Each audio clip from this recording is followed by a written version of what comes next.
kuatkan hati. Negeri ini memanggilmu kawan. Belajar bergerak berbagi untuk negeri. Guru penggerak majukan pendidikan. Guru penggerak menghamba para murid. Kreatif rancang pembelajaran. Hargai potensi, tingkatkan prestasi. Lahirkan profil pelajar Pancasila. Belajar bergerak berbagi untuk negeri.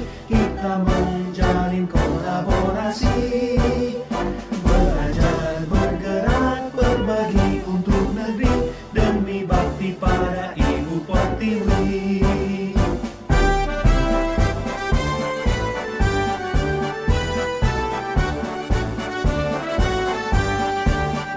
Bulatkan tekad, kuatkan hati.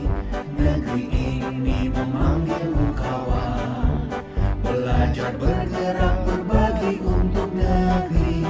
Guru penggerak majukan pendidikan. Guru penggerak menghamba pada murid. Kreatif rancang pembelajaran. Hargai potensi, tingkatkan prestasi. Lahirkan profil pelajar Pancasila. Belajar bergerak berbagi untuk negeri. Kita menjalin kolaborasi. Belajar bergerak berbagi untuk negeri. Demi bakti pada Ibu Pertiwi. Belajar bergerak berbagi untuk negeri. Kita menjalin kolaborasi. Yang saya hormati Bapak Ibu Guru Penggerak Angkatan 5 yang akan menyampaikan pengibasan mengenai materi disiplin positif ya Bu ya. Selanjutnya Bapak Ibu Guru yang kami banggakan yang sudah menyediakan waktunya untuk kami. Terima kasih atas kesediaannya yang sudah hadir di sini. Pertama-tama mari kita panjatkan puji syukur kehadirat Allah SWT atas berkat limpahan rahmat dan karunia-Nya. Alhamdulillah kita masih diberi kesehatan, diberi kesempatan untuk dapat menghadiri undangan dari Ibu Guru di SD ini sebagai Guru Penggerak Angkatan 5, di mana beliau akan membagikan materi ataupun praktik baik dari disiplin positif yang sudah dipelajarinya di modul berapa nih? 1.4. Kita bersyukur sekali karena dia mau berbagi apa itu disiplin positif, bagaimana penerapannya di kelas. Inilah yang akan disampaikan oleh guru penggerak kita pada hari ini. Terima kasih kami ucapkan kepada Ibu Kepala Sekolah yang sudah memberi ruang dan waktu untuk kegiatan ini. Ada Ibu untuk bisa membuka kegiatan pada hari ini. Terima kasih. Waalaikumsalam warahmatullahi wabarakatuh. Kepada yang terhormat Bapak Ibu Majelis Guru dan keluarga besar SD 194 Sulapinang yang sudah diberi kita kesehatan dan kesempatan untuk berkumpul, yaitu mengadakan acara Ibu kita Apni yang sudah sekitar 2 bulan itu mengadakan menjadi guru penggerak. Jadi pada hari ini dia menayangkan dalam modul 1.4 guru penggerak. Di sini kita harapkan kita keluarga besar SD 194 supaya kita bekerja, kita ini juga di kabupaten mendapat nama baik, apalagi sudah ada tutor kita yang untuk guru penggerak ada di sini, guru penggeraknya ada, yaitu guru praktiknya ada. Jadi dengan ini kita bersama-sama mendengar nanti apa yang dipaparkan oleh Ibu kita Apni, Dengan ini kita buka dengan membaca Bismillahirrahmanirrahim.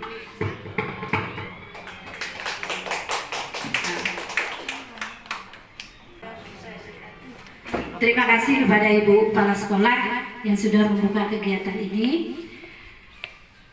Selanjutnya paparan materi dan berbagi praktik baik sebagai aksi nyata. Di sini akan disampaikan oleh rekan kita guru penggerak angkatan 5 yaitu Nur Afni. Kepada Ibu Nur Afni kami persilakan. Assalamualaikum warahmatullahi wabarakatuh. Yang saya hormati Ibu Kepala Sekolah SD 194, yang saya hormati dan saya banggakan ibu-ibu guru hebat di SD 194, terutama Ibu Subuh kami. Terima kasih banyak atas keluangan waktu yang telah diberikan kepada saya. Tadi saya kira deg-degan jantung Ibu, jujur, lantaran diinformasikan tadi guru-guru sudah pada pulang semua. Jadi semeraut pikiran Ibu. Alhamdulillah rupanya masih banyak yang ada di kantor. Di sini saya bukan menggurui, tapi saya akan mencoba berbagi dengan apa yang kami dapat dalam pendidikan guru penggerak. Semoga apa yang kami dapat ini dapat kita terapkan di sekolah kita semua, baik itu di lingkungan kelas maupun di sekolah, dan bisa juga kita terapkan di lingkungan keluarga kita dan masyarakat. Baiklah, ini adalah pengimbasan calon guru penggerak SD 194 yang akan disampaikan oleh saya sendiri. Yang pertama yaitu tentang budaya positif. Nah, budaya positif ini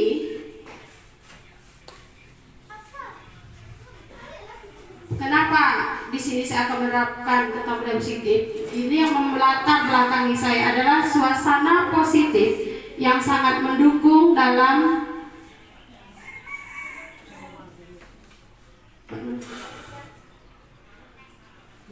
menciptakan pembelajaran yang kondusif. Karena suasana yang positif, murid dan guru akan menemukan suatu kondisi pembelajaran dapat berjalan tanpa adanya suatu beban.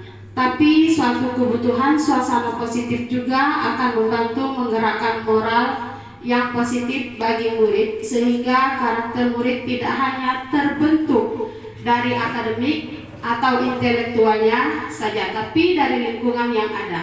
Nah, jadi di sini kami menyimpulkan dari latar belakang yang saya buat, budaya positif itu akan membentuk karakter anak didik kita. Nah, jadi mulailah dari kita. Gimana Bu caranya kalau kita mau memberikan pengajaran, pembimbingan kepada anak kita tentang hal-hal yang baik? Apa yang harus kita lakukan terlebih dahulu Bu? Kalau menurut ibu-ibu sekalian,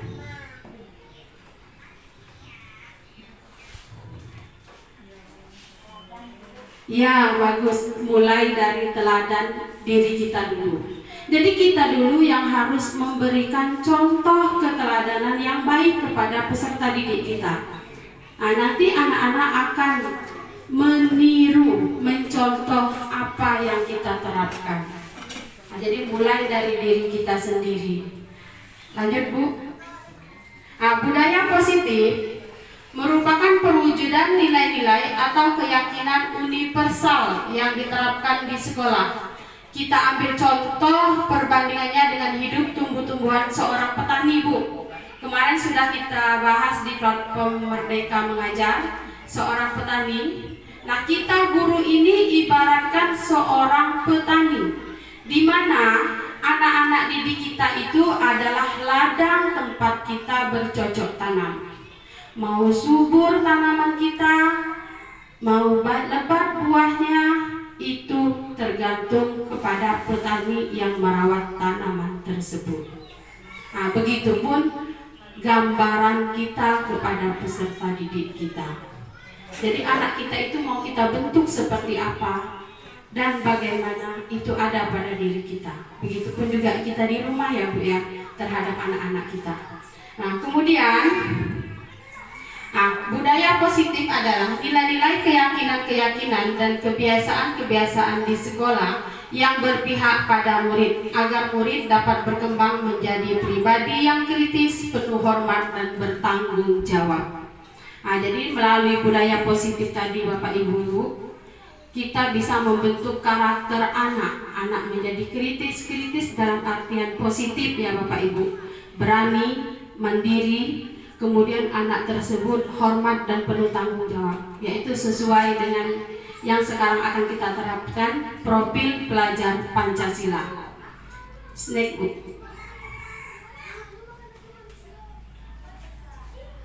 Nah, ini ada permainan sedikit, paradigma perubahan. Saya minta sebelum kita lanjut, ini paradigma perubahan. Ini adalah tentang kontrol diri. Coba Bapak Ibu mengepalkan tangannya ke atas. Nah, genggam erat-erat. Nah, di sini anggap kita memegang sesuatu yang sangat berarti bagi Bapak Ibu sekalian. Nah, adakah kira-kira yang ingin mengilustrasikan ini? Yang satu tukang merayu, yang satu yang dirayu. Coba Ibu, saya minta tolong sama Ibu Hasna sama Ibu Sinta, bisa Bu maju ke depan? Sini Bu, sambil kita memperagakan. Merayu, bagaimana usahanya? Tangan yang dikepal ini, salah satu mereka apakah membuka atau tetap menutup gitu.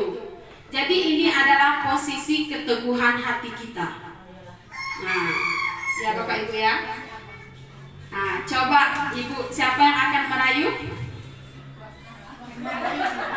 Yang dirayu ini masalahnya apa? Seolah-olah Bapak Ibu memegang sesuatu yang sangat berharga di sini. Jadi dirayu kayak bisa terbuka. Jadi dirayu biar bisa terbuka. Cara merayunya. Keteguhan hati Ibu bagaimana dengan mendapatkan rayuan-rayuan dari salah satu Ibu?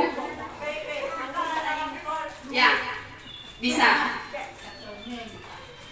Ibu menggenggam kepala seolah-olah ada barang berharga yang orang lain tidak boleh tahu.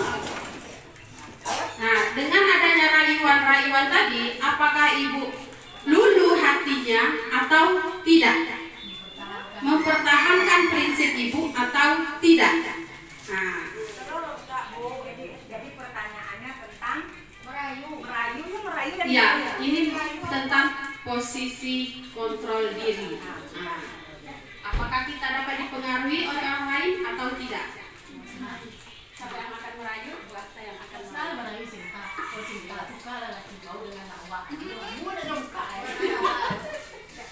Itu yang ditanyakan tuh masalahnya masalah pribadi atau berkaitan dengan Terserah.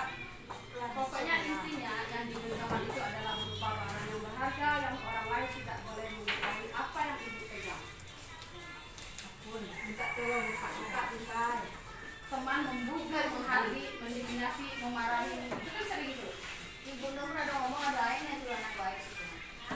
Terus ini sekarang cara bertanyanya Sinta Kayak gini ya, contohnya ya contohkan ya. Bu Sinta, coba genggam tangan dia tadi. Apa itu Bu? Boleh saya lihat Bu? Kayak gitu Bu, pas Ibu merayu, bagaimanapun usaha Ibu genggaman tangan tadi, apakah Ibu dapat meluluhkan hati Sinta atau tidak?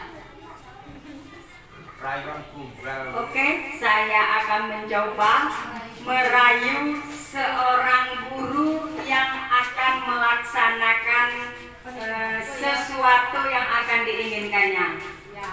Saya akan bertanya kepada Bu Sinta. Halo Bu Sinta, apa kabar? Gimana keadaannya? alhamdulillah sehat. Amin ya rabbal alamin. Ibu Sinta, apakah masih singer? Bentar lagi mau. Alhamdulillah sebentar lagi mau merit katanya. Ayo kita akan mengetahui siapakah calon Bu Sinta. Siapakah calon Ibu Sinta? Ada. Laki-laki atau perempuan? Alhamdulillah laki-laki. Siapakah namanya?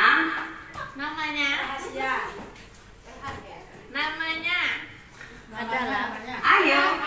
Ayo siapa namanya? Nah, sekarang kita ingin tahu siapa namanya.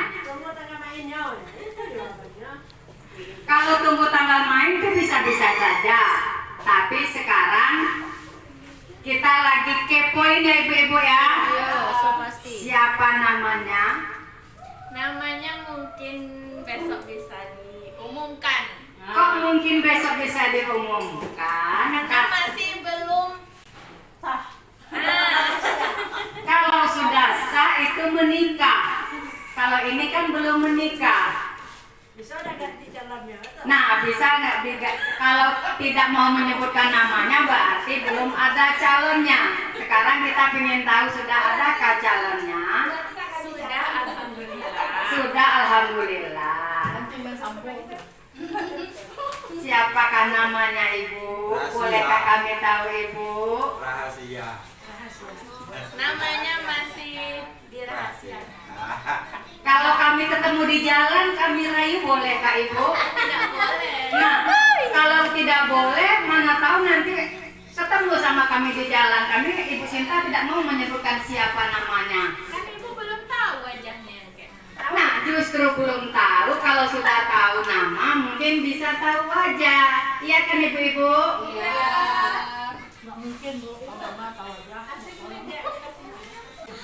Kalau begitu, teman-teman kita menunggu undangan dari Bu Sinta untuk mengetahui siapa nama calon dari Bu Sinta. Baik teman-teman semua, terima kasih kepada Bu Sinta yang masih berrahasia. Terima kasih Ibu Sinta dan Bu Asna. Kami persilakan kembali tempat. Nah, Bapak Ibu, dari ilustrasi kegiatan yang kita lakukan tadi, kira-kira apa yang kita dapatkan? Nah, pertanyaannya, bersediakah Ibu Sinta membuka kepala tangannya? Tidak. Tidak. Apakah Ibu Hasna tadi ada memaksa? Tidak. Iya, ada ya. Nah, jadi ilustrasi yang dilakukan tadi bahwa kontrol diri itu ada pada diri kita sendiri. Apakah kita mau membuka atau tidak mau membuka kepala tangan kita tadi? Ya Bu ya. Nah, perubahan paradigma dari ilustrasi tadi, perubahan paradigma teori kontrol. Lanjut Bu. Nah, ilusi guru mengontrol murid. Ilusi seorang guru itu mengontrol murid. Nah, di sini pada dasarnya kita dapat memaksa murid kita untuk berbuat sesuatu jika murid tersebut memilih untuk tidak melakukannya. Nah, walaupun tampaknya guru sedang mengontrol perilaku murid, hal demikian terjadi karena murid sedang mengizinkan seorang guru itu untuk mengontrol dirinya. Seperti yang dilakukan oleh Bu Sinta dan Bu Hasna tadi, itu adalah ilusi anggap saja seorang guru mengontrol muridnya. Nah, kemudian yang kedua, ilusi bahwa semua kritikan membuat orang merasa bersalah. Dapat ini hasilnya akan menggunakan kritik dan rasa bersalah kepada Ibu Sinta tadi yang telah dilakukan Bu Hasna tadi. Siapa namanya? Nanti kami ketemu di jalan, kami rayu boleh. Nah, itu kan membuat Bu Sinta akhirnya merasa ketidakenaan. Rayuan dari Bu Hasna tadi. Nah, inilah yang dikatakan kritik dan membuat orang merasa bersalah itu dapat menguatkan karakter, dapat membentuk karakter kita. Menggunakan kritik dan rasa bersalah ini tujuannya untuk mengontrol murid menuju identitas gagal. Mereka belajar untuk merasa buruk tentang diri mereka karena merasa bersalah tadi. Kemudian mereka mengembangkan dialog diri yang negatif. Kadang-kala sulit bagi mereka mengembangkan dialog diri yang negatif. Ini ilusi membuat rasa bersalah. Kita kadang membuat anak-anak itu dengan ucapan yang halus tapi membuat anak merasa bersalah. Kemudian yang selanjutnya, ilusi bahwa semua penguatan positif, efektif dan bermanfaat. Nah, di sini penguatan positif atau bujukan, bentuk-bentuk kontrol, segala usaha untuk mempengaruhi seseorang atau murid agar mengulangi suatu perilaku tertentu. Nah, yaitu usaha untuk mengontrol murid tersebut dalam jangka waktu tertentu. Kemungkinan murid tersebut akan menyadarinya dan mencoba untuk menolak bujukan kita, atau bisa jadi murid. Orang dewasa memiliki hak untuk memaksa. Orang dewasa percaya bahwa kita ini dapat memaksa orang yang lebih kecil daripada kita. Nah, di sini murid-murid biasanya apapun yang dilakukan dapat kita terima. Menyadari bahwa perilaku memaksa itu tidak efektif untuk jangka waktu yang panjang, karena hal itu dilakukannya hanya dalam waktu yang singkat, sesaat itu saja, tidak ada jangka panjangnya. Lanjut Bu Nur.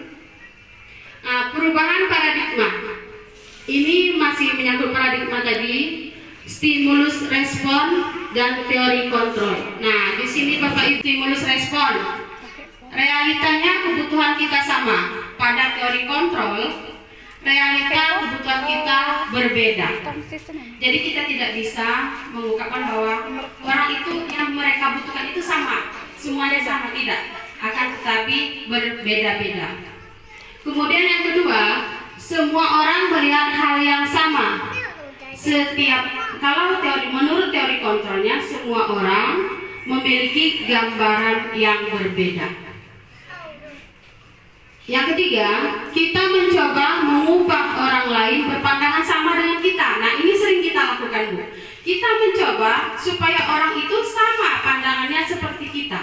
Pada dasarnya, kalau yang teori kontrolnya, kita berusaha memahami pandangan orang lain. Jadi kita tidak bisa, Bu, menganggap semua orang tuh menganggap sama. Nah, jadi kita berusaha untuk memahami bahwa pandangan orang lain tentang dunia luas, berarti ya Bu ya. Nah, kemudian perilaku buruk dilihat sebagai suatu kesalahan. Nah, kita sering ini terjadi pada kehidupan kita, baik sesama teman sejawat maupun pada anak didik kita. Perilaku buruk yang terjadi baik itu kepada peserta didik, itu kita anggap sebagai suatu kesalahan fatal yang diperbuat mereka. Nah, sekarang kita ubah hal tersebut dengan semua perilaku itu memiliki tujuan. Mungkin anak ini melakukan sesuatu ada alasannya. Nah, kita harus mulai dari sekarang kita terapkan, kita harus memahami dan memaklumi apapun yang terjadi pada peserta didik kita. Nah, yang selanjutnya, orang lain bisa mengontrol saya.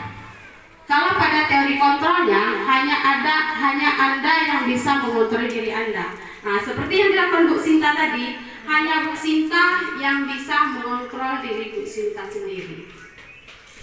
Kemudian memaksa ada pada saat bujukan gagal. Nah, kolaborasi dan konsensus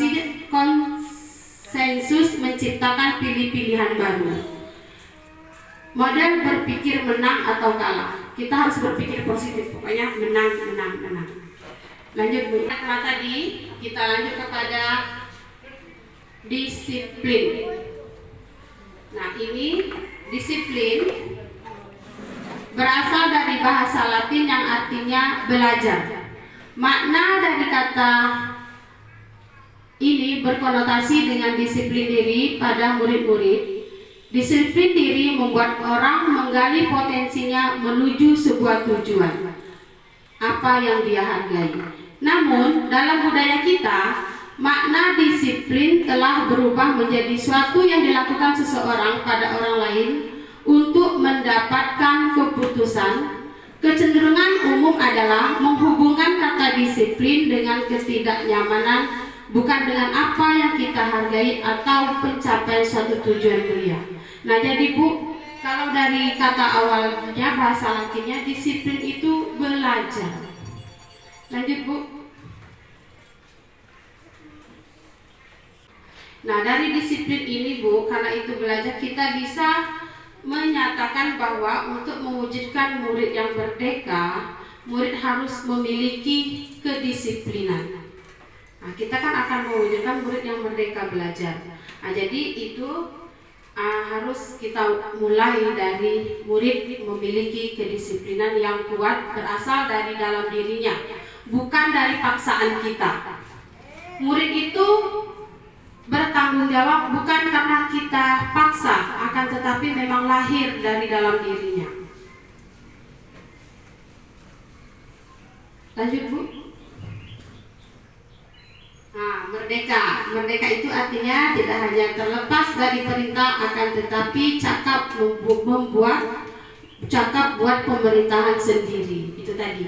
Jadi siswa kita akan membentuk pelajar atau murid yang merasakan kebebasan, tapi bukannya bebas mereka melakukan sesuatu itu tanpa kendali dan kontrol. Nah, di sini siswa itu merasa dirinya punya tanggung jawab sendiri. Kalau selama ini kita menerapkan disiplin kepada anak tersebut karena takut sama aturan-aturan yang kita buat. Nah, sekarang kita akan mengubah itu dengan hal-hal yang baru. Kita menanamkan kepada peserta didik kita tentang disiplin ini supaya tujuannya mereka akan menyadari apa yang akan mereka lakukan. Lanjut Bu. Nah, dari penerapan disiplin tadi Bu, kalau kita sudah memberikan contoh kepada peserta didik kita menerapkan disiplin, itu akan melahirkan nilai-nilai kebajikan kepada peserta didik, yaitu sesuai dengan profil pelajar Pancasila. Karena mengapa? Disiplin yang kita tanamkan kepada anak itu akan membentuk anak-anak beriman dan bertakwa kepada Tuhan Yang Maha Esa, kemudian berkebinekaan global, bergotong royong, mandiri, bernalar kritis, serta kreatif. Lanjut Bu.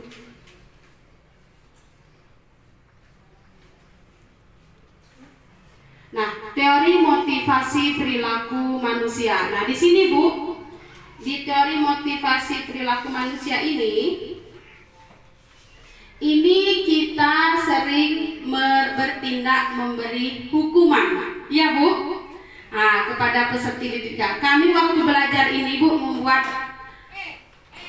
kami terhenyuh hati rasanya. Karena kenapa?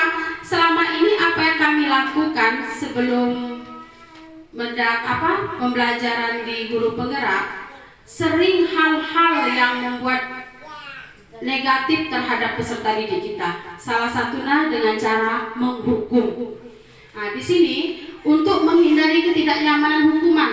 Jadi motivasi eksternal, arti dari luar, karena ada tekanan kepada peserta didik kita untuk menghindari tidak kenyamanan hukuman. Apa yang akan terjadi? Jadi anak berpikir, kalau saya tidak melakukan ini, berarti saya akan cuci kamar, misalnya menyikat kamar mandi atau keliling lapangan. Nah, itu yang ada pada pikiran mereka. Jadi mereka itu melakukan sesuatu karena ada rasa takut, bukan dari dalam dirinya sendiri, bukan internal, tapi eksternal, ada dorongan dari luar. Nah, ini kita rubah kepada budaya positif. Anak itu melakukan sesuatu atas dasar dirinya sendiri, tanggung jawab yang ada pada dirinya. Yang kedua, untuk mendapatkan imbalan dari orang lain. Nah, ini juga sering kita lakukan Bapak Ibu. Kita memberikan imbalan kepada orang lain. Jadi, kayak mana tuh anak kita berpikir Bapak Ibu? Kalau dengan memberikan imbalan, ada yang bisa memberikan contoh?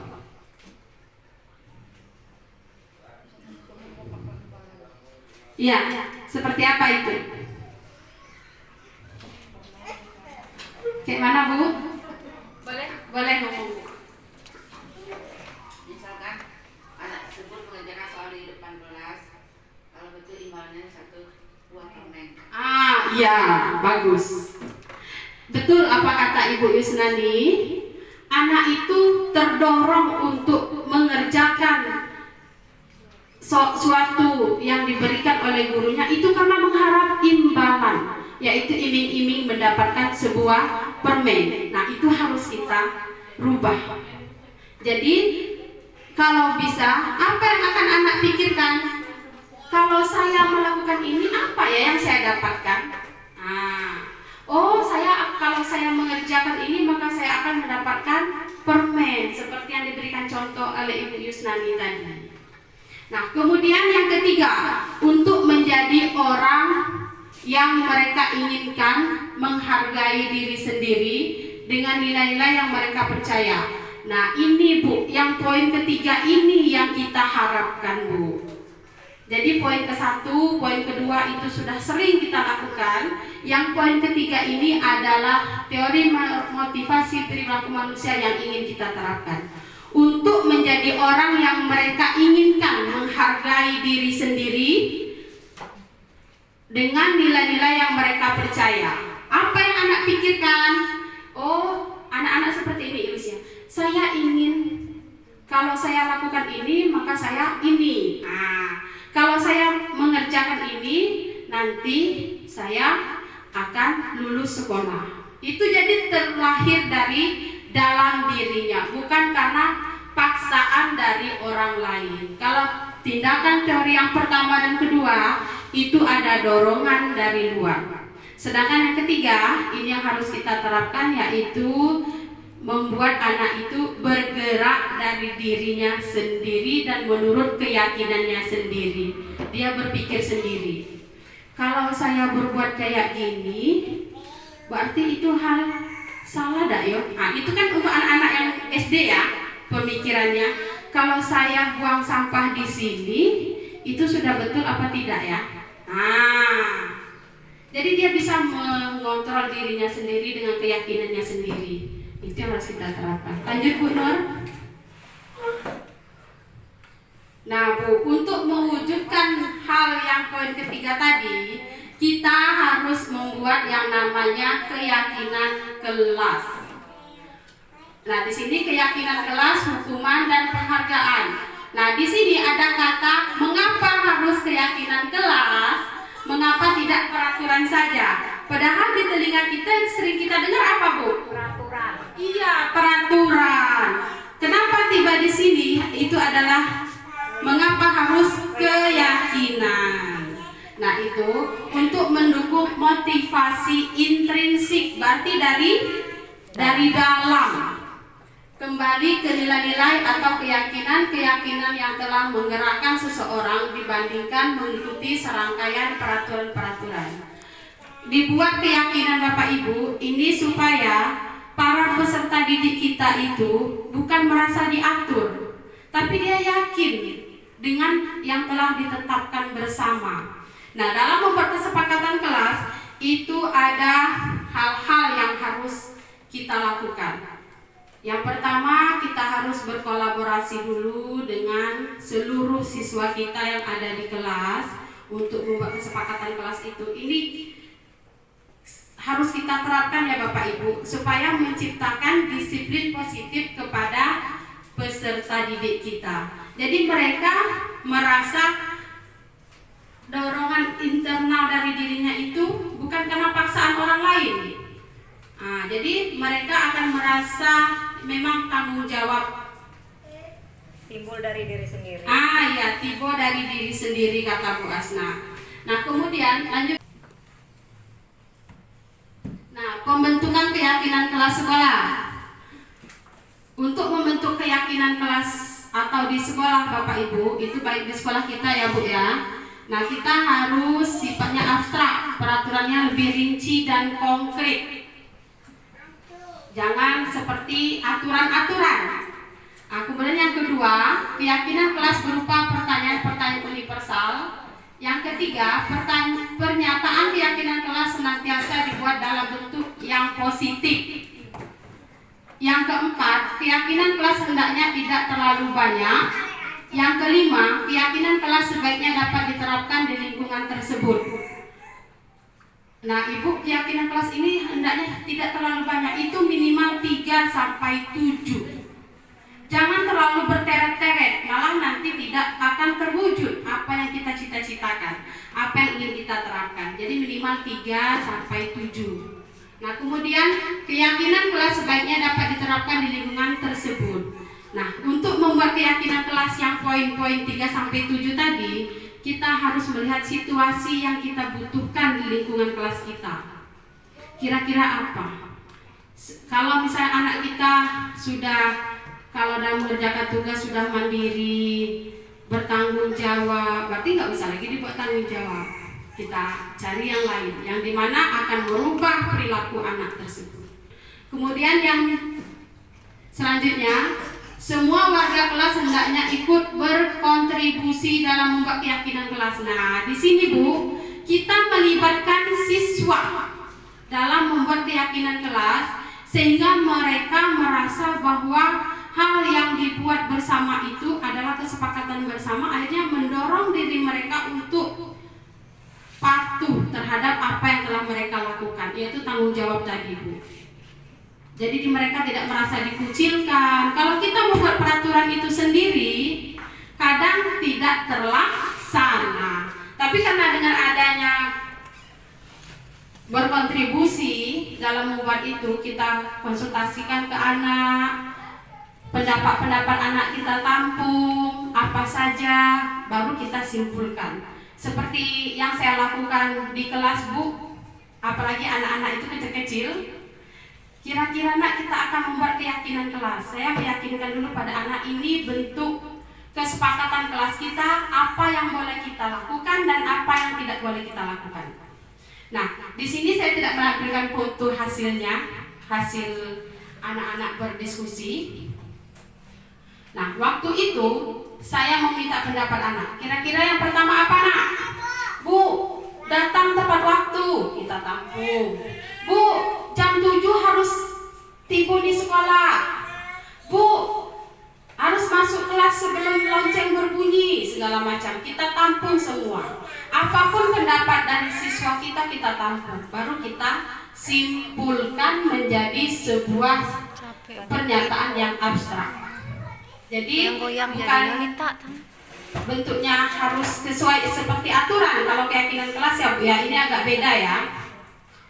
Nah, kemudian bersedia meninjau kembali keyakinan kelas itu dari waktu ke waktu. Saya di kelas sering mengingatkan murid saya jika mereka melakukan kesalahan. Nah, itu tadi kembali waktu yang di awal tadi, murid sering melakukan kesalahan, itu yang kita anggap, jangan menganggap dia salah yang mereka lakukan, tapi kita ingatkan. Seperti ada tuh salah satu murid saya yang sangat nakal, ya Bu Nania, si Ferdiansa, dia sering mengejek-ngejek temannya. Padahal dalam keyakinan kelas saya itu ada saling menghormati. Saya panggil ke depan, nak, apa yang kamu lakukan tadi nak? Mengejek Bu, katanya. Ngapa kamu ngejek dia? Bu, dia tuh ini. Ah, itu dia mengungkapkan alasannya. Kamu ingat gak keyakinan kelas kita kemarin? Ingat Bu, apa? Saling menghormati kalau kata kita, Bu. Tapi kata anak-anak itu tidak boleh mengejek Bu, betul kata Bu Lani tadi. Nah, jadi boleh tak? Benar tak? Salah? Benar apa salah yang Ferdi lakukan? Salah Bu. Nah, jangan. Akhirnya kita kasih penekanan kepada anak tersebut. Jangan lagi diulangi ya nak ya. Berarti tidak boleh ya. Berarti kamu sudah melanggar keyakinan kelas kita sendiri. Lanjut Bu.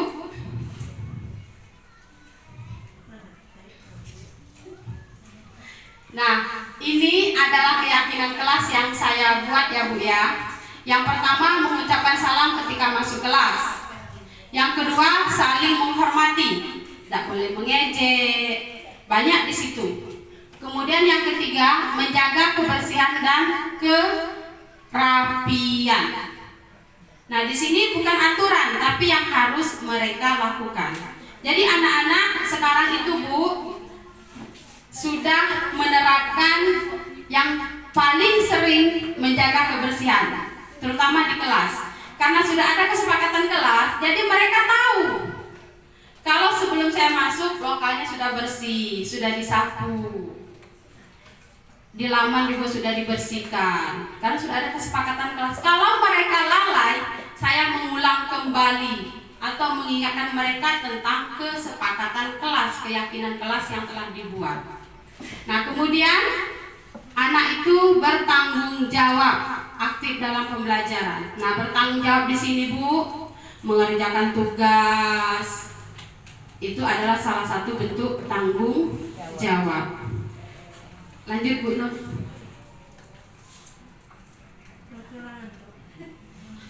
Iya Bu. Nah, di sini Bu, guru tugasnya mengajar. Kita tekankan kepada anak Bu setelah kita membuat keyakinan kelas bahwa guru itu tugasnya mengajar, mendidik, menjawab pertanyaan, memberi nilai, mengatur kelas, menegakkan peraturan kelas atau sekolah, menjalankan keyakinan kelas, peduli terhadap semua murid. Kemudian yang tugas murid belajar, mencoba menghasilkan yang baik dari diri, bertanya jika tidak paham, mengikuti peraturan, menjalankan keyakinan kelas, mendengarkan dan memeriksa tugas kembali. Nah, guru tugasnya bukan menyakiti atau disakiti. Ini yang terbukan ya Bu ya. Kemudian memaksa kamu untuk belajar, merapikan barang-barang murid, menyiapkan makanan atau barang-barang alat tulis murid. Guru tugasnya bukan menyakiti atau disakiti, mengeluh, merusak barang pribadi orang lain, melakukan tugas guru, memutuskan untuk teman kamu. Lanjut Bu Nur. Nah Bu, dari sini ada 5 kebutuhan dasar manusia. Yang pertama itu kebutuhan bertahan hidup. Yang kedua, kasih sayang dan rasa diterima. Yang ketiga, penguasaan. Yang keempat, kebebasan. Yang kelima, kesenangan.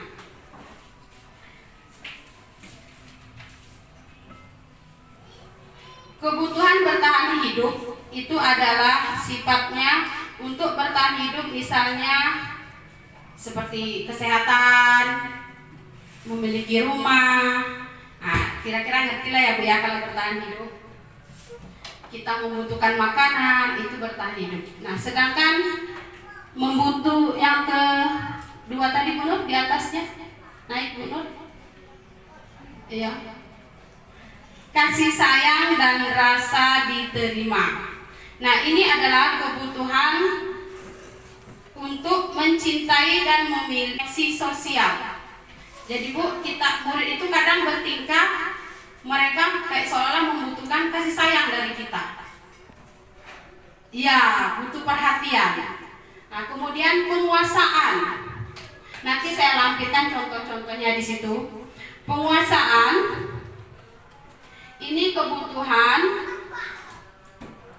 atas prestasi keterampilan mereka. Misalnya contohnya, coba Bu ke bawah Bu.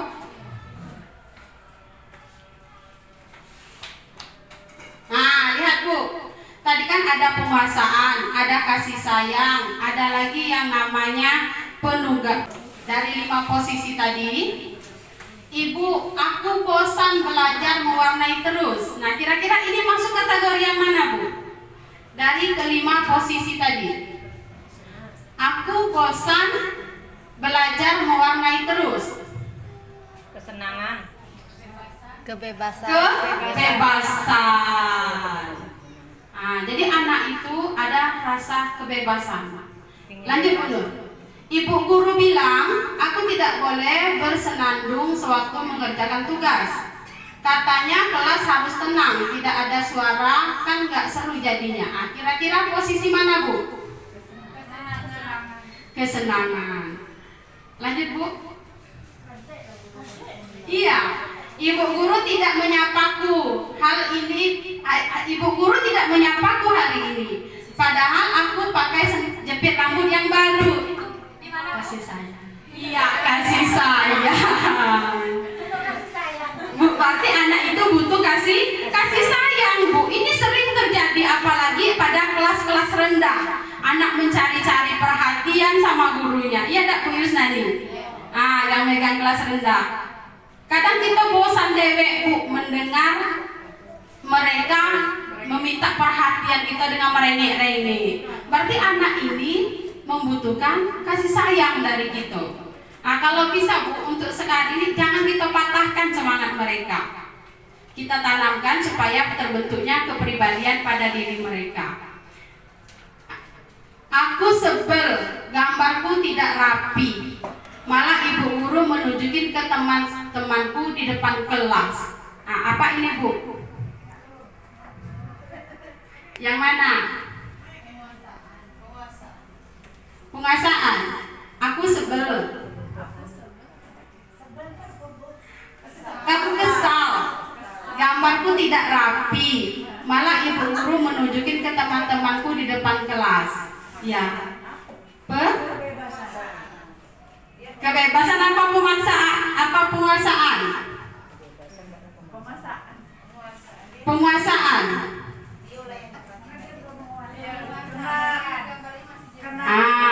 Ya. Lanjut, Bu, selanjutnya. Ya, Bu, ini panjang ya, Bu ya. Segitiga restitusi 5 posisi kontrol, Bu. Itu ada pada diri kita. Yang pertama, penghukum, pembuat rasa bersalah, teman, pemantau, manajer. Nah, kira-kira 5 posisi ini mana yang pernah kita lakukan? Semua. Kayak mana? Kayak mana, Bu Lisa? Semuanya. Penghukum pernah, pembuat pernah, teman pernah, pemantau pernah, manajer Pernah semua ya, Bu ya? Nah, setiap posisi kontrol yang ada itu akan mengubah perilaku anak kita, Bu. Kalau dengan menghukum, apa yang akan terjadi? Kalau dengan merasa bersalah, anak ini menjadi seperti apa? Kemudian kalau dengan posisi teman, anak ini akan seperti apa? Itu ada sebab akibatnya. Nah, penghukum, kita sering kalau menghukum, siapa, Bu yang bisa mencontohkan menghukum? Mary. Bu Mary, ya, Bu Mary Wanda ada. Kayak mana, Bu, penghukum? Contohnya, penghukum itu biasanya dengan suara nada yang keras. Nah, kayak mana, Bu Lisa? karena waktu itu anak tidak bikin PR, saya hukum membersihkan halaman kelas. Tapi minggu depannya dia nggak bikin PR lagi. Nggak ngaruh hukumannya sama dia. Jadi kayak kita rasanya tidak dihargai kayak itu. Yang timbul ya, Bu. Nah, kalau dengan menghukum itu tadi, Bu, yang dibilang Bu Lisa. Untuk saat itu kita beri hukuman, tapi besoknya anak itu akan mengulang kembali karena dia tidak menyadari yang kita kembali ke atas tadi. Dia tidak mempunyai dorongan dari dirinya sendiri. Berarti dia karena ada dorongan dari luar, maka mau melakukan hal tersebut. Itu penghukum. Nah, kemudian pembuat rasa bersalah. Ini sering juga saya lakukan, Bu, pada siswa-siswa saya. Contohnya seperti ini. Napa kau udah ngajukan ibu nak? Dak kasihan apa sama ibu? Jadi anak itu berpikir, kasihan sama ibu ini, ibu lah inilah capek-capek, kok saya masih kayak gini. Itu pembuat rasa bersalah. Apalagi kalau anak yang kelas tinggi, mungkin pembuat rasa bersalahnya tolonglah ibu nak kerjakan ini, nanti ibu dimarah dengan ibu kepala sekolah. Kan itu jadi alasan membuat orang merasa bersalah kalau dia tidak mengerjakan apa yang kita minta. Kemudian posisi teman. Nah, posisi teman ini banyak sering kita lakukan ya Bu. Anak-anak itu kita ajak ngobrol, itu posisi teman. Iya. Tapi Bu, akibatnya kalau dari menghukum itu anak-anak merasa dibuat malu. Jadi tertanam pada dirinya, wah ibu tuh sampai dia lepas dari sekolah mungkin dia akan ingat karena pernah dihukum atau dipermalukan di sekolah. Ibu tuh dulu pernah ngurung awak di WC. Nah, jadi dia merasa malu. Tumbuh rasa malunya sama teman-teman, jadi diingatnya sampai dia keluar dari sekolah kita, sampai dia tamat. Tapi kalau posisi teman, pemantau, manajer, itu mungkin posisi yang manajer yang paling ideal ya Bu. Nah, di sini kita mengontrol murid kita dengan cara yang baik. Jadi kita terapkan dengan murid itu bukan menghukum.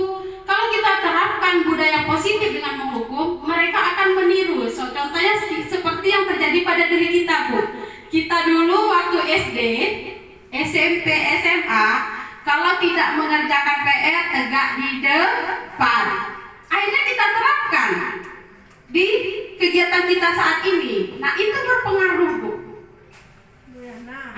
Anak bisa berbuat itu kembali. Nah, kalau bisa itu akan kita hilangkan dengan hal seperti itu. Jadi kita tanamkan budaya-budaya positif. Bagaimana anak itu bisa menjadi dirinya sendiri dan menjadi orang yang bertanggung jawab. Nah, kemudian manajer. Kemarin saya pernah mendapatkan kasus, kemudian kami juga diminta aksi nyata dalam manajer ini. Bagaimana kita bertindak sebagai manajer. Ada salah seorang anak kelas saya, peserta didik saya, itu kalau anak kelas 3 ini sering mengejek-ngejek. Nah, jadi dalam penyelesaian masalah, kalau manajer itu Bu, saya panggil anak tersebut ke kantor yang membuat kesalahan. Saya tanyakan, ngapa kemarin nak dengar ibu si Harsi ini nangis? Yang temannya mulai menjawab Bu, iya Bu, dia tuh nangis gara-gara ditendang si Ferdi, mengalihkan kesalahan kepada orang lain. Saya gali bagaimana caranya supaya anak itu jujur berkata, iyo Harsi tadi lah takut Bu, lantaran yang temannya menyebut ditendang si Ferdi. Iya Bu, itu tahu nak, Ruli memang tahu, memang itu kejadiannya. Iya Bu, tapi kemarin gambar kayak gitu. Iya Bu, akhirnya anak setelah kita pancing dengan seolah-olah kita berbincang, anak mengungkapkan kesalahannya sendiri. Iya Bu, kemarin tuh Harsi menggambar, tapi dia nyiplak. Awak kan taunya nyiplak terus Bu. Jadi dia berani untuk jujur mengakui kesalahannya. Nah, di sini kita bisa menekankan kepada anak setelah dia jujur, kita kasih penekanan, keyakinan, yaitu tindakan validasi tadi. Yang kedua, yang pertama Pak Bu Nur di atas, menstabilkan identitas. Jadi anak itu kita stabilkan dulu identitasnya. Kemudian yang kedua, memvalidasi tindakan yang salah. Setelah anak berkata jujur, barulah kita validasi tindakan yang salah tadi. Oh, ini tidak boleh nak. Jadi besok kita ingatkan lagi Bu dengan keyakinan kelas yang kita buat. Jadi mereka tahu, oh berarti aku kemarin berbuat salah. Nah, untuk kedepannya kayak mana? Bu, saya tidak akan mengulangi ini lagi Bu, saya minta maaf. Nah, itu adalah kesadaran dari dirinya sendiri. Baru kita meyakinkan, menanyakan keyakinan. Kalau kamu sudah yakin, memang ingin berubah, lakukan. Kalau bahasa kita nyebut, buktikan. Di situ adalah posisi sebagai manajer. Lanjut Bu Nur. Nah, di sini ada 3 sisi restitusi tadi yang sudah saya paparkan tadi.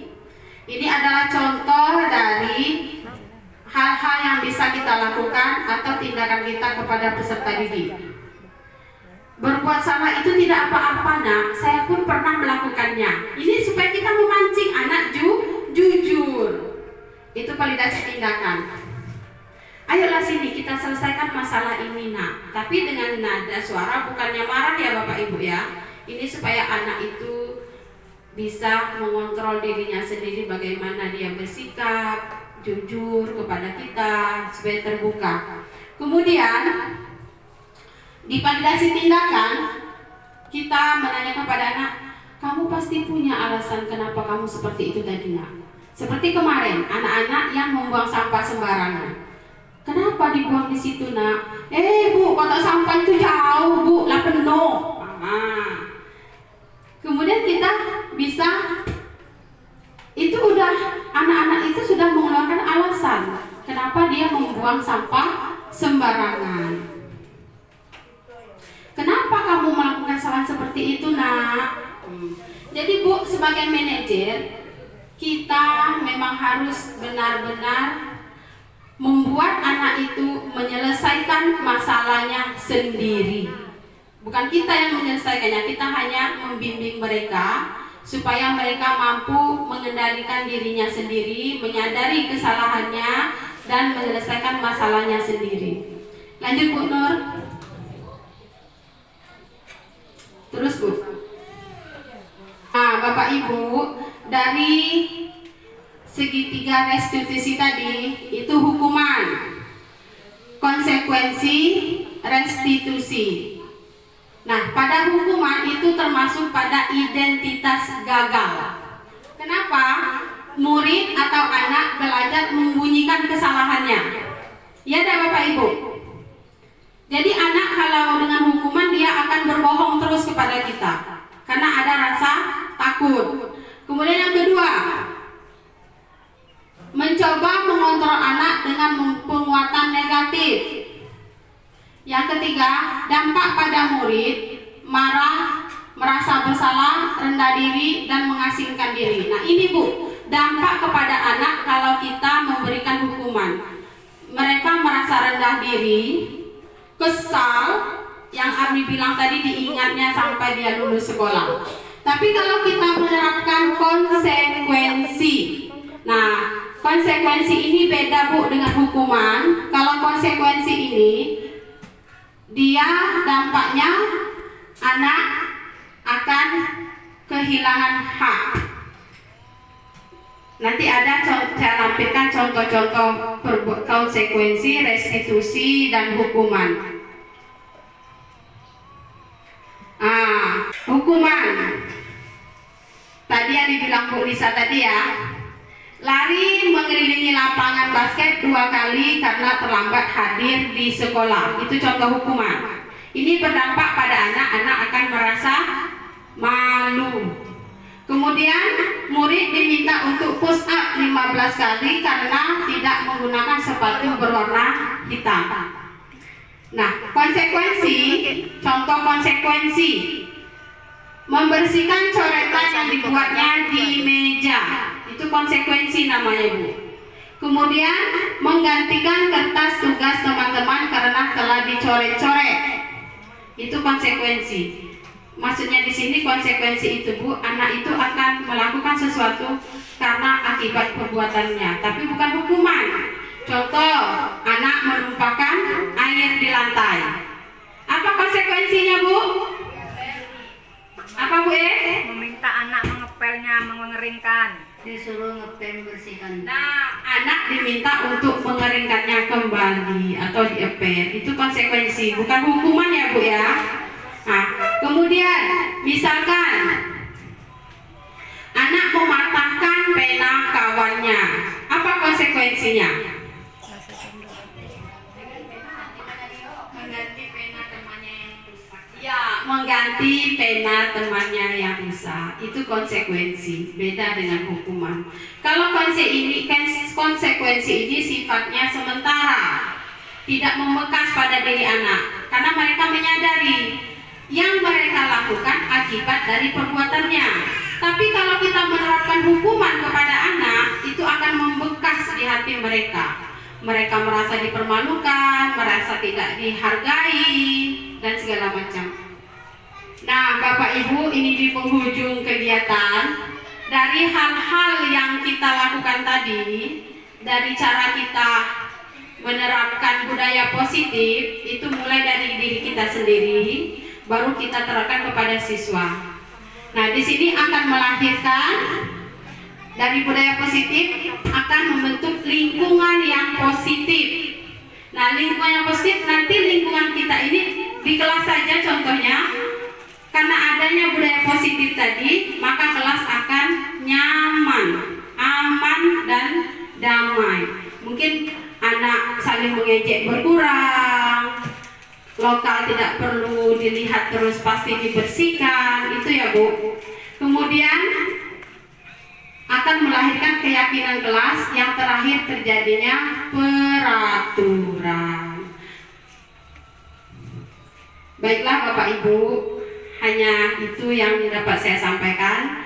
Kurang lebihnya saya mohon maaf, karena di sini saya baru belajar. Saya malu sama Ibu Nur Hayati karena penyampaiannya kurang maksimal lantaran materi yang belum begitu kami pahami.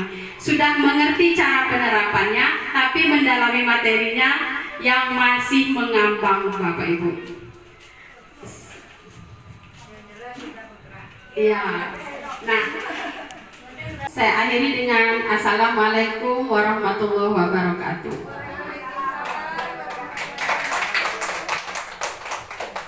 Terima kasih Bu Afnin, luar biasa. Jadi sebelum kita tutup, ada yang mau bertanya Bapak Ibu? Untuk memastikan, oh berarti besok kami tidak boleh macam ini lagi Bu ya? Ayo Lisa. Manajer tadi. Manajer tadi, Afni. Kenapa? Kok kayak di perusahaan, di sekolah ada manajer sekarang. Nah, kalau Bu Afni, Bu Lisa butuh penjelasan mengenai manajer. Macam mana lah cara di kelas bisa kita jadi manajer? Nah, ya Bu, itu pertanyaan bagus Bu. Cita-cita kita sekarang itu memang posisi kita harus sebagai manajer. Jadi kita jauhkan menghukum, kemudian mengontrol. Sebenarnya ini berkaitan ya Bu Nur. Kalau tiga tadi, manajer, mengontrol, dan teman, itu berkaitan. Nah, ini tindakan saya kalau saya jadi manajer di kelas. Karena makanya Bu, untuk menerapkan ini semua kita buat dulu dari keyakinan kelas Bu. Jadi kita semua ibu-ibu di sini mudah-mudahan sesudah ada sosialisasi implementasi ini nanti akan membentuk keyakinan kelas. Kita bentuk dulu keyakinan kelas bersama-sama peserta didik. Setelah kita membentuk keyakinan kelas, barulah kita bisa melakukan posisi kita sebagai manajer. Karena kenapa? Hal itu nanti kita dalam membimbing anak itu kita kembalikan kepada keyakinan kelas kita ya Bu Nur ya.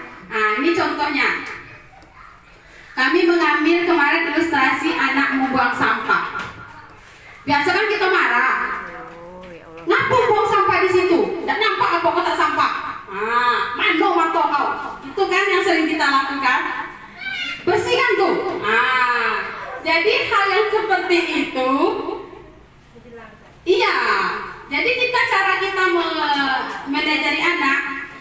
Kayak kemarin saya praktekkan itu, saya ambil anak Ibu Yusneli, Alika. Alika, apa itu nak? Sampah Bu. Ngapa buang di situ nak? Itu Bu, kotak sampahnya jauh. Sini Alika. Saya ajak Alika duduk di kelas. Alika tadi ngapain nak? Buang sampah Bu. Dari mana? Alika jajan tadi Bu. Tuh buang sampah di situ. Ngapo Alika sampah Alika buang di jalan?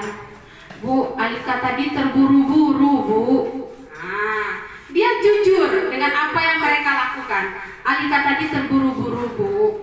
Alika ingat tidak kesepakatan kelas kita? Nah, jadi kembali Bu, kita mengulang kesepakatan kelas yang telah kita buat.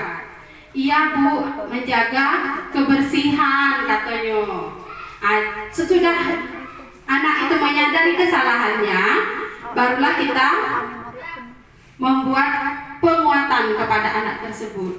Kira-kira yang Alika lakukan tadi dengan membuang sampah sembarangan tadi sudah benar apa salah? Nah, anak merenungkan perbuatannya.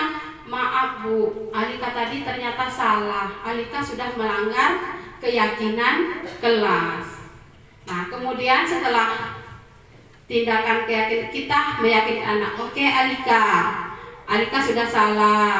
Besok apa yang akan Alika lakukan? Bu, Alika akan lagi mengulanginya Bu. Alika akan buang sampah pada tempatnya. Kalau Alika nampak kawan-kawan Alika buang sampah sembarangan, nah Alika akan mengajak dia membuang sampah pada tempatnya. Itu yang akan dia lakukan. Nah, itu kalau posisi kita sebagai manajer. Nah, itu Bu, makanya ada kesepakatan kelas tadi, biar dia ingat. Saya pribadi Bu, hampir setiap hari mengingatkan kepada siswa murid saya di kelas itu tentang kesepakatan kelas. Ingat dan nak kesepakatan kelas itu, kalau nengok kelasnya kotor, ingat Bu, menjaga kebersihan. Nah, langkah kalian lah bersih apa belum? Akhirnya besok mereka melakukan sesuatu itu bukan paksaan, tidak saya kontrol lagi Bu. Akhirnya terlaksana apa yang disepakatan kelas itu.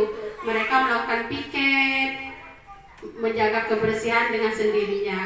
Kira itu ya Bu Sinta ya. Kalau kita alhamdulillah ya, sekarang udah siap. Pasti ada sampah Bu, cuman sedikit-sedikit dikurangi.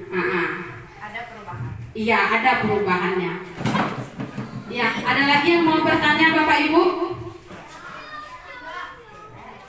Silakan Bapak Ibu. Kalau masih belum puas, tapi minggu Bapak Ibu.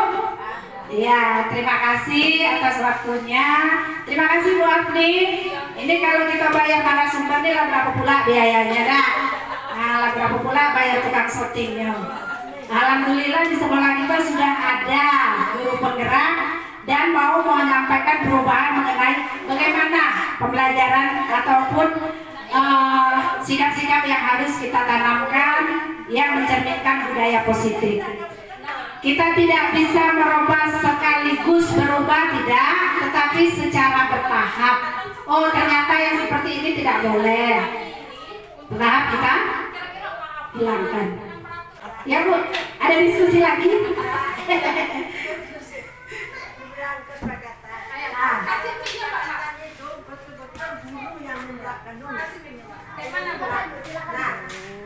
Kita mengambil dua kesepakatan di sekolah di kelas.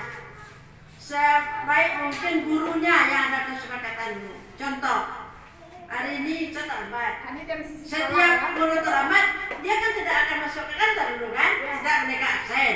Itu kan sudah membuat kesalahan Mbak. Ya. Nah, jadi itulah yang perlu kita tanamkan. Kalau memang kita membuat kesepakatan itu harus hari ini mungkin kita terlambat, besok kita berusaha tidak lagi. Gurunya sepakat dulu. Iya, gurunya harus sepakat dulu. Nah, Baiklah, saya akan mencoba menjawab ya dari pendapat tanggapan yang diberikan Ibu Kepala Sekolah kita. Iya Bu, nah itulah gunanya kami berdiri di sini Bu, supaya diterapkan di sekolah kita. Ibu bisa mengadakan sosialisasi atau rapat dengan kita semua untuk membuat kesepakatan bersama. Nah jadi nanti lahir bukan karena tekanan, oh Bu nak marah, oh ini, iya tak Bu? Nah, tapi lahir dengan dasar kesadaran diri kita sendiri. Saya saja waktu baru belajar tentang budaya positif ini Bu bingung. Kok kesepakatan kelas, Bu Nur sering membisikkan di telinga kami tentang keyakinan kelas, tapi karena belum selesai dalam memahaminya, itu tidak apa namanya itu, tidak tahu, tidak nyambung cara menggunakannya itu seperti apa. Nah, setelah belajar ini dan mempraktekkan aksi nyata di budaya positif, oh gunanya kesepakatan kelas untuk ini. Nah, jadi begitupun dengan di sekolah Bu, makanya dibuat di situ. di kelas, di sekolah atau di kelas. Jadi ibu bisa membuat kesepakatan sekolah ya Bu Nur ya. Guru kan untuk diterapkan pasti guru duluan. Sementara kita jangan terlambat, nah besok gurunya terlambat, akhirnya anak itu kan wah anak punya cepat, ibunya terlambat kan ya kan. Ya, jadi kita kembali ke awal tadi, teladan. Nah, jadi kata kunci itu kalau kita mau menerapkan budaya positif ya teladan positif dulu dari kita. Ya Bu ya. Nah, mudah-mudahan dengan pertemuan ini bukan untuk maksud lain ya Bapak Ibu. Saya juga mau merubah kebiasaan yang tidak baik. Mari perlahan kita rubah menuju ke arah yang lebih baik. Kalau biasanya kita terlambatnya 10 menit, ya dikurangi 5 menit, ya dikurangi lagi, bisa-bisa sampai tepat waktu ataupun sebelum waktu masuk. Seperti Bu Dani tadi yang selalu hadir sebelum waktunya. Tepuk tangan untuk Bu Dani. Ya, jadi yang disampaikan Bu Ina tadi itu merupakan koreksi untuk kita semua. Ya, kita semua saya yakin ada juga waktu terlambatnya.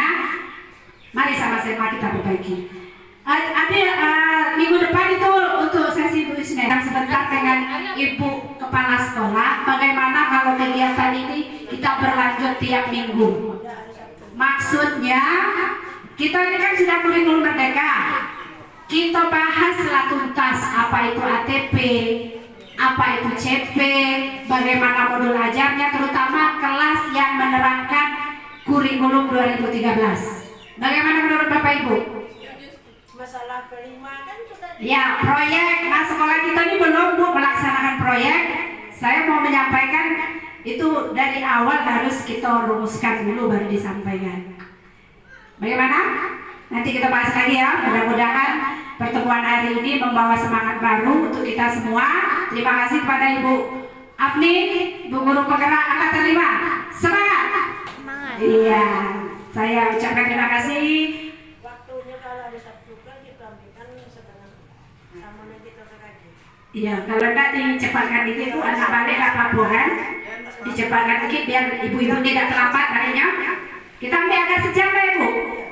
Setengah Ya dah. kita mulai kan jam 12 jam setengah 12 Iya. kita selesai. Kalau ada jam 10 kan anak sudah balik. Nah, ini jam 11 kita udah selesai. Tapi yang lain langsung mulai. Nggak usah bertunggu-tungguan. Ya dah. Setuju dah? Kan ada orang Iya, soalnya hari Sabtu kan hari bebas, hari P5 katanya. kelima ada bebas. Ya. Jadi kalau sudah kita sepakati, mudah-mudahan nanti saya susun rencananya. Kalaupun tidak terlaksana maksimal, yang penting kita sudah berusaha, itu baik. Ya. Ya, terima kasih. Saya ucapkan kepada Bapak Ibu yang sudah meluangkan waktunya lebih dari sejam nih Bu Agni. 1 jam setengah. Tadi janji kami sejam, maaf ya Bapak Ibu ya. Ya, terima kasih. Semoga jadi pahala untuk Ibu. Saya akhiri. Assalamualaikum warahmatullahi wabarakatuh. Nama saya Rifki, kelas 3A. Setelah dibuat kelas Ibu Afni, kelas kami sangat nyaman, kami selalu menjaga kebersihan dan saling menghargai. Bye-bye. Nama saya Putri, kelas 3. Kami membuat keyakinan kelas bersama. Setelah adanya keyakinan kelas itu, kelas kami menjadi nyaman. Kami menjadi disiplin, bukan karena takut akan hukuman, tetapi kami akan menjadi bertanggung jawab. Bye-bye. Assalamualaikum warahmatullahi wabarakatuh. Saya Hasna Hasan SPD, guru kelas 5 sekolah SD 194, rekan dari Ibu Nur Afni. Menurut saya, dari apa yang telah dipaparkan oleh Ibu Nur Afni mengenai budaya positif itu sangatlah bagus untuk diterapkan di sekolah ini, terutama memberi terutama materi mengenai disiplin positif untuk siswa, karena selama ini masih banyak siswa di sekolah ini yang mana mereka itu disiplin, akan tetapi disiplinnya itu karena faktor eksternal, bukan dari intrinsik atau dari dalam dirinya sendiri. Kami sebagai guru itu sangat baik atau senang karena kita jadi tahu bagaimana kita memposisikan diri kita kepada siswa dan bagaimana perilaku disiplin intrinsik itu dalam diri siswa dan juga diri kita sendiri. Semoga dari adanya pengimbasan ini bisa kita terapkan bersama-sama di lingkungan sekolah kita ini. Untuk itu, membentuk siswa-siswa yang berprofil pelajar Pancasila. Hanya itu yang dapat saya sampaikan. Saya akhiri, wabillahi taufiq wal hidayah. Wassalamualaikum warahmatullahi wabarakatuh.